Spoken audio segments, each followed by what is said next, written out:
Hi there, Chris here with another quick tip for y'all. In this video, we're going to be working on layering white, similar to how it's done with the Legion of Everblight models. But this also applies to a lot of models that have white on them, as a lot of people do struggle with white. And so this video will be another example of layering white on a model. And so to serve as our example, I'm going to use my Iana model for my Merc army. And so to get us started, we're going to use some white scar. And we're going to thin it down just a little bit with some water, just relieve the moisture left on the brush. Use a detail brush here. And we're just thinning the paint down. And now it's already got a white primer sitting there. And really, I'm just going to put the base color down. Now, some of you might be going, well, Chris, you've already got the white primer there. Why on earth would you want to apply a base color down of the same color? Well, I'll tell you why.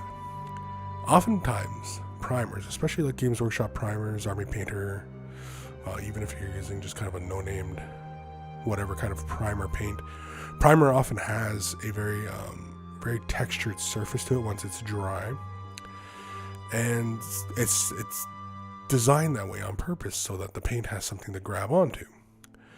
And so if we start really kind of thinning down our layers, using it like washes and such, the primer disperses that really thinned out paint or wash all over the place. And so that's why we're going to lay down a base color first, because when this dries, it's very solid, and the paint will do what we want on top of this, rather than the primer absorbing the thinned out color, and it'll just kind of like bleed everywhere. And so we don't want that.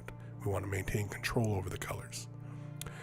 And so we're going to switch to some Lothern. We'll go with Lothern blue. And we're going to thin it down with a little bit of water, as you can see here. And it's not quite thin enough, so I'm going to thin it down just a little bit more here in a second. And you can see now I've added, like, pretty much, it's almost, I wouldn't say quite 2 to 1, because really I've only picked the corner of the little blob of paint. And so we're going to apply this almost like a wash, but not quite, because really what we're doing is we're allowing the paint to accrue into the crevices and such, similar to a wash. But really we want to tint the surface as well. And so if we had left it as just a bare primer surface, the color would just bleed everywhere, and so it'd be no good. And so because we have that nice solid base color underneath this, the paint will act how we want. Now this kind of layering, it's sort of advanced, I suppose. It's a layering paint. I don't know. I'm kind of losing perspective on what's an advanced technique and what's a amateurish technique. I don't even know if that's possible, but anyway. And so basically when you're applying the paint in this fashion, you want to draw the brush. Your brush strokes want to draw in towards the crevice of where you're working. So where you end the brush stroke, that's where you want the color to be deepest. And so you can see the brush strokes run in towards the crevices, up towards the recesses of where those panels of the dress kind of meet. Here we're creating shadow. And so we're just creating it underneath there. And also in the elbow joints as well, you want it to kind of accrue into those areas as well. And so it's pretty straightforward. And again, you're pushing the color in towards you want the deepest amount. Now, I know in the beginning, the initial question is for Legion of Everblight, and not everybody's familiar with what the colors are like. And so really often it's the flesh. And it'll have this kind of rich blue like this. And it also have sometimes some purples as well. And that's simply just taking a purple and going in there with that and creating the shade. Now, another way of going would be to start off with a gray and building the color up.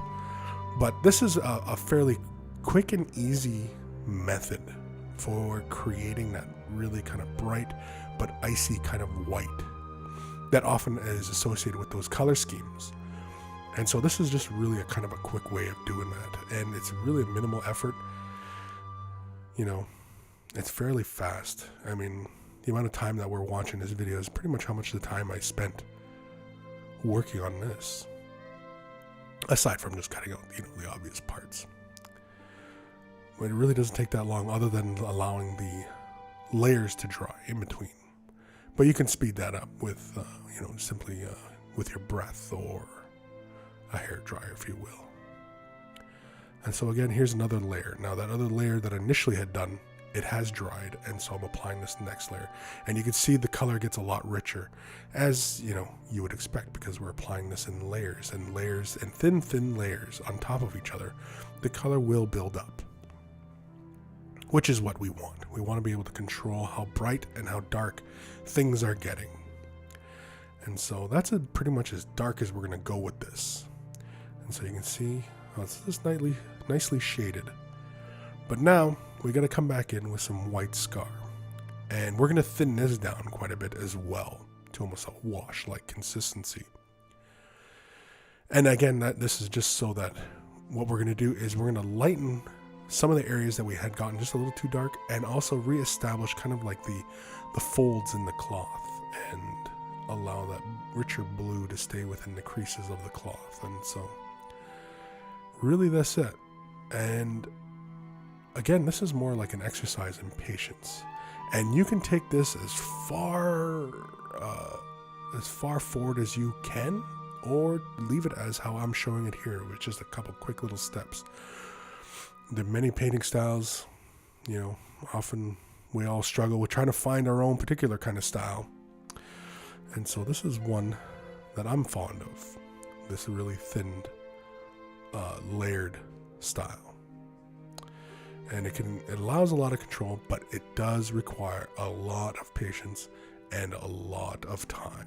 If you're not in any kind of hurry to get your model painted, this is a really excellent way to achieve really nice color blends, and you don't have to do a whole lot of mixing when you use this technique, when you're layering this color. But this is really just one way of achieving this sort of look for white. But the question was a layered appearance, and so this is one way of layering white that has that similar kind of icy appearance.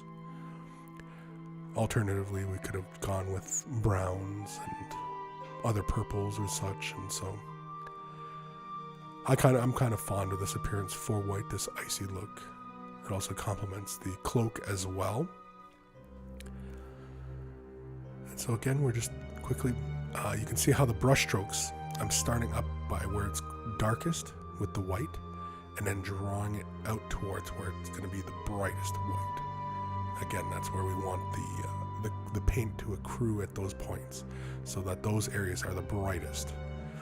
And so every brush stroke is bringing that white tint brighter and brighter every time.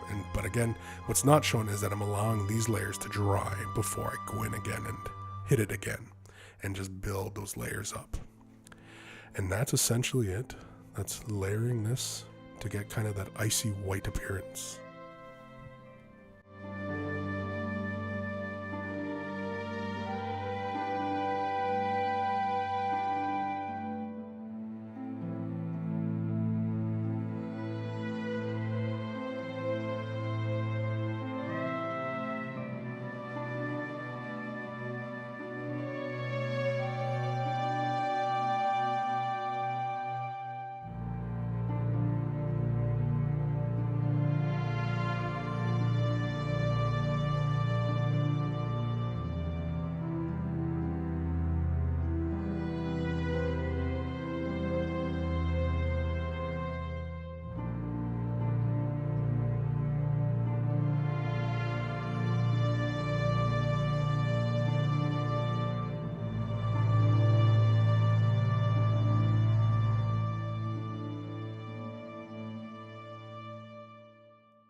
And so hopefully you found that quick tip video informative and useful. For the next quick tip video, leave a comment below, or if somebody beats you to it, give that comment a thumbs up. And we'll see you in the next video. Happy wargaming.